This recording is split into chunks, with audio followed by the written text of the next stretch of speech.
ঠিক বলেছিস, জামা ছেড়ে দিলি ওরা কষ্ট কেটে কেটে মরে যাবে।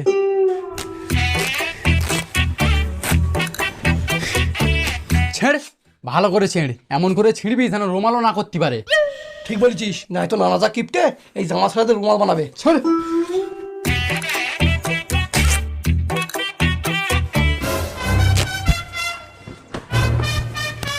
এবার না রাগের মাথা তখন তোদের মেরেছি, কিছু মনে করিস নি জানো? আরে না না, কিছু মনে করিনি। দেখেছিস আমাদের ভাগনারা কেমন ভালো, এত কিছু হওয়ার পরেও সব ভুলে গেছে। আরে এটাই তো মানুষের পরিচয়। আচ্ছা মামা, আমরা মানুষ, তুমি তো প্রমাণ পেয়ে গেছো, এবার তোমরা মানুষ প্রমাণ দাও দেখি। বল কি করতে হবে? এলাও, তোমাদের জামা ছিঁড়ে দিছি, ভুলে দাও আর মানুষের প্রমাণ দাও। তোরা আমার বলিস না আনোয়ার না জানোয়ার, আজ আমি সেই জানোয়ারের পরিচয় দেবো। ਪਿਓ ਪੁੱਤ ਦੀਆਂ ਹੁੰਦੀਆਂ ਨੇ ਯਾਰੀਆਂ